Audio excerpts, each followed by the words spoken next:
You guys remember what a MySpace angle is? Because mine has a turbo in it. I'm pretty pumped.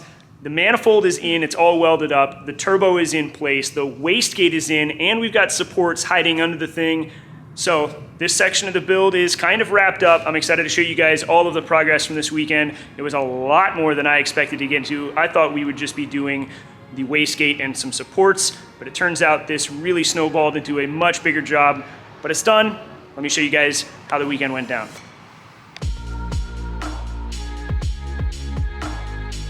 We're picking up right where we left off in the previous episode. The manifold is mostly tacked together, but we need to add a few more before we actually remove it from the car. We want to prevent it from moving around or from coming apart on its way out. With everything tacked together, I went on and removed the turbo so that we could get the manifold out for the first time. As we kick the episode off and dive in, don't forget to subscribe if you're liking the content and want to see where this build goes, or just leave me a like because they both help me out a ton. With the manifold removed, our first job is with this template. And it looks a bit odd, but it's yet another coping template drawn up in CAD, and it's going to help us make this joint. The tube in my right hand represents the collector, while the tube in my left represents the wastegate dump tube. And this printout will make that very easy to accomplish. We'll simply cut it out, glue it to a piece of tube, and run it through the bandsaw.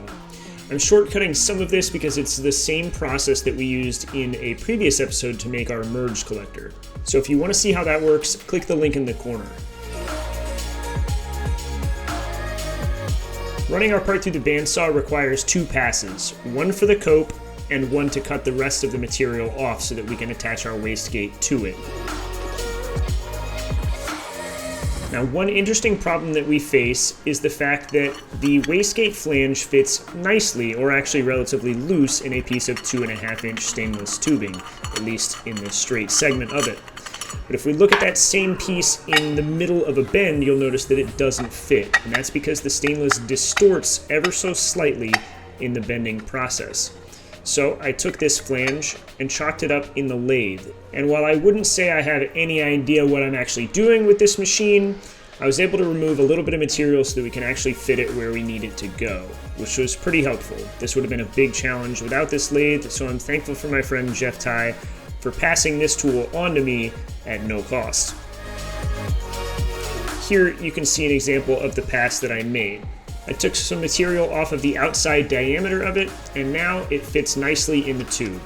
So I reassembled the wastegate, paired it with our tube, and put those in the car with the manifold. It was important to put everything back in the car for mock-up purposes, and I'm glad I did, because the first time through this, I wound up with the wastegate hitting this crossbeam that I'm now resting it on. It didn't work and required some modification to the original design I had in mind. But with this in place, I was able to trace the tube out and give myself a cut line. This, though, presented a new problem. How do you cut Schedule 10 stainless steel, especially when it's over an 1/8 inch thick? Stainless isn't really any fun to work with or cut. It's very hard, hole saws will never make it through, and a grinder disc would just make a big mess. So I whipped out the plasma cutter. This thing will make quick work of pretty much any material you put in front of it. Now, it's made pretty clear by the fact that this thing is covered in dust that I haven't used it in, realistically, probably 4 or 5 years, pretty much since I was working on Rusty. But it's a powerful tool to have in the arsenal, and I got this one on the cheap. Blow the dust off of it and get it back in working condition. You'll notice that the copper tip on the end is fully corroded when it should be bright like a shiny penny. I don't have any service parts at the moment to remedy this situation, so we're going to take this copper nozzle and get to work with the bench grinder. Fortunately, I've got a Scotch-Brite wheel on it, and it's going to make relatively quick work of all this corrosion.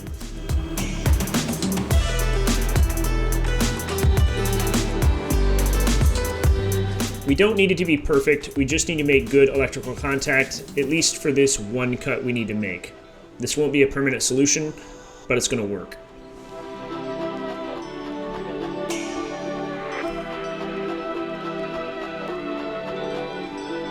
And as promised, the plasma cutter makes really quick work of cutting through this stainless steel, although you will notice that it makes a huge mess.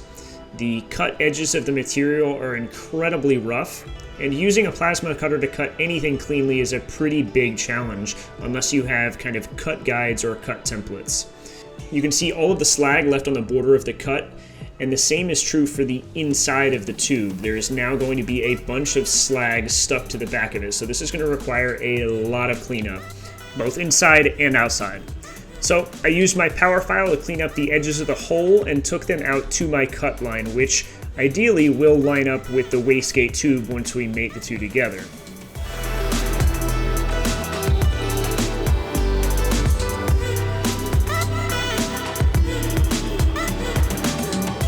Knowing that welding was coming up soon, I wanted to clean the manifold and make a nice surface finish. Schedule 10 stainless doesn't really respond well to hand buffing with Scotch-Brite, so I tried a few different tools. At first using this small Scotch-Brite wheel on my die grinder, but you'll notice it was making a pretty uneven finish, and I wasn't all too happy with it. I also knew that in order to get the finish I really wanted, I needed to take the manifold apart in order to hand buff each tube individually. So I tacked everything really well and disassembled the entire thing. It goes without saying this was nerve-wracking to do, but it wasn't the only time I had to do it, so I had to get used to it. I wound up using a different Scotch-Brite pad with a die grinder in order to get the surface finish that I want.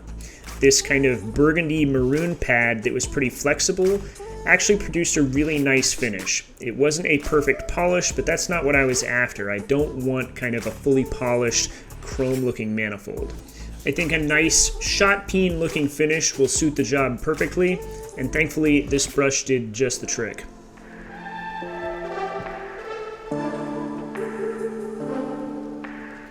I did go back over everything one final time with a good old-fashioned green Scotch-Brite pad to kind of even out the surface, and I think this did a surprisingly good job of that.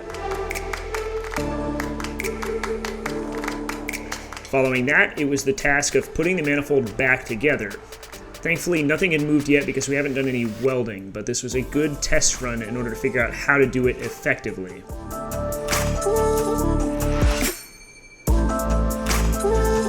And finally, with that, I was able to put our wastegate tube into place. This was the long way around the barn to accomplish this, but it was all steps that I knew I wanted to have done and out of the way before we get to actually welding this thing up, which is what is coming up next.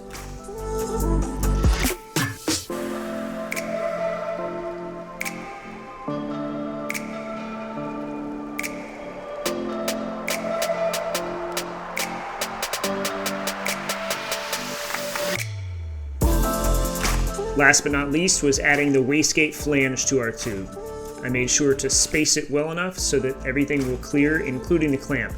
Hopefully that holds true once it's all fully welded. Last but not least was to put everything back into the car, and I called it a night.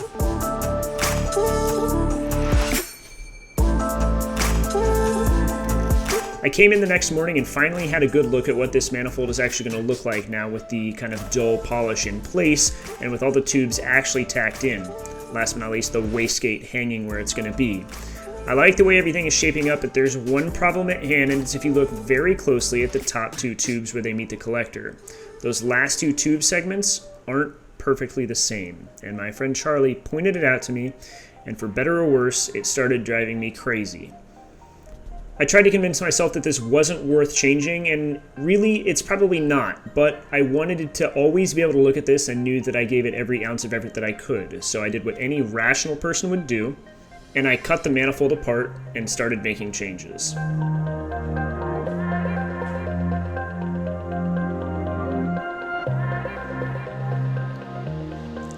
After knocking the primary out of place and removing it from the manifold, I took it over to the bandsaw and cut the end off of it so that I could change it out and cheat my way to a more symmetrical pairing of tubes. Technically speaking, this isn't the correct way to do it, but there's no way to accomplish what I want to without completely redesigning the manifold. And one of my favorite sayings is to never let perfection become the enemy of good enough. So, I got some new pieces cut, tacked them back into the manifold, and was much happier with the change in shape. As subtle as it is, I think it made a worthwhile difference that I'm going to notice every time I look in the engine bay of the car. You can see here that those last two pieces before the collector are now almost identical in shape and size. You'll also notice the manifold is standing upright and bolted down to my table, and that's because the next step in line is to weld this thing, and it needs to be bolted down to ensure that it doesn't warp. If the flange moves around, which it will not seal to the engine. With everything in place though, I flicked on the welder, turned on my gas, and laid down some test beads on some spare Schedule 10 stainless to make sure I had at least some idea of what I was doing. Heads up, I've never done this before.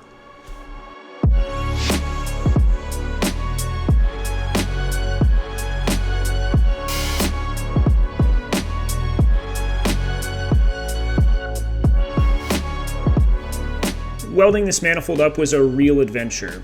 I've never welded Schedule 10 stainless before, and this is my second time welding stainless at all, but I have to say this is probably one of the most fun welding projects I've ever had, even with its hiccups, trials, and tribulations.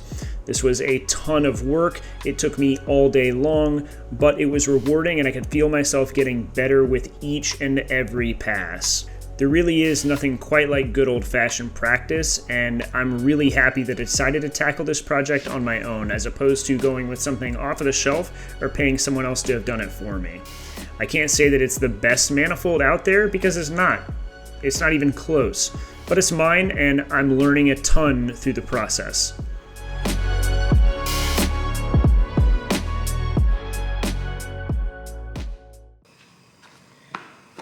All right. It's welded up. That took probably 6 hours of non-stop welding to get done. Granted, I'm not fast. I'm absolutely new to this TIG stuff. Overall, I think it turned out pretty well. I think that it should do the trick. I'm not gonna hold my breath that it won't crack. I'm a little bit concerned. There are a few spots that grayed out on me just from like gusts of air. I think one time I got blown on by the water cooler from the welder. I stuck the tungsten a lot because I'm still learning the torch control, but overall, I feel okay about it. We're gonna put it to the test. There's no way to learn and get better and improve, and worst case scenario, we crack it, we either repair it or we rebuild it and get better and better. So let's put this thing back in the car, put our turbo and our wastegate on it, and we need to build some supports.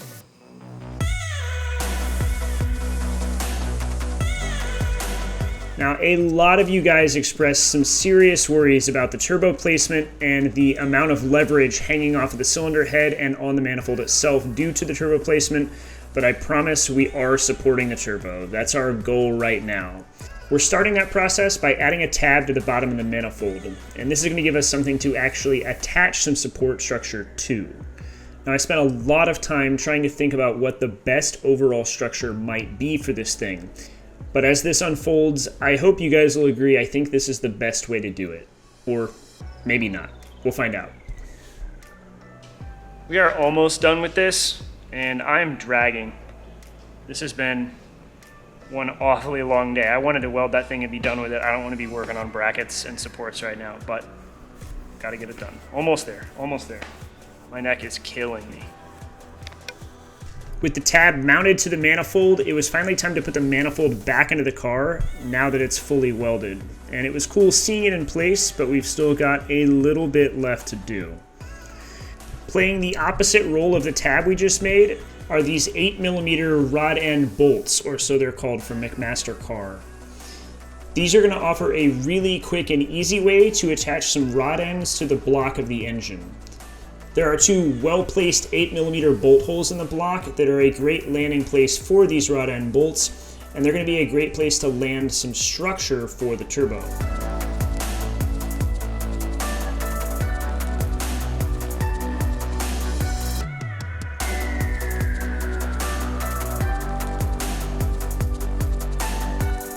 To actually make some supports, I ordered some aluminum hex stock, for no other reason that I think this will look a little bit better than round stock.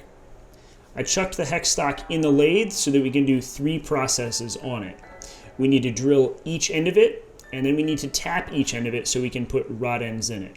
But to play a little bit of dress up, I also wanted to taper each end so that it would look a little bit better than just kind of a flat cut end. I think this makes for a bit better of a finished product, and it gave me a way to test out tapering, which is new to me and something my friend Brett recently explained how to do. So it was fun to try out.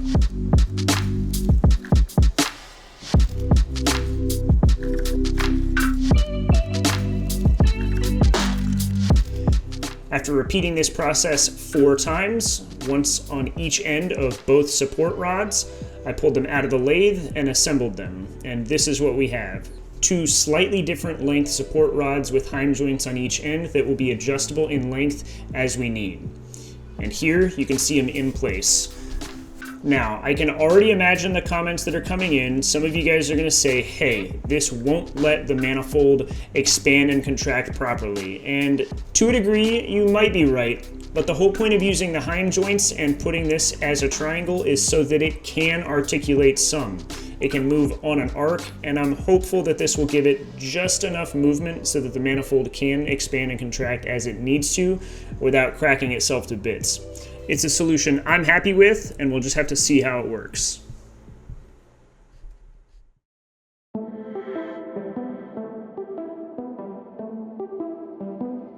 Finally, though, it's time to see the entire manifold complete and in place, fully welded up with all of its accessories, and I have to say, I'm reasonably happy with it. I think for a first shot at this thing, it came out well. It fits the way that I wanted to, and it positions all of the components where I want them to be, and I think that in and of itself is a victory.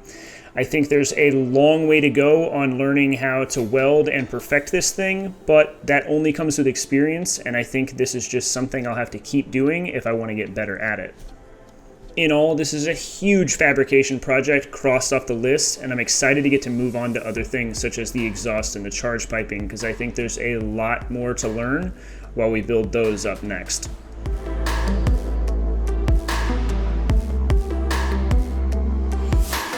All right, manifold is in, turbo is in, wastegate is in, and the turbo supports are in. Everything is all welded up.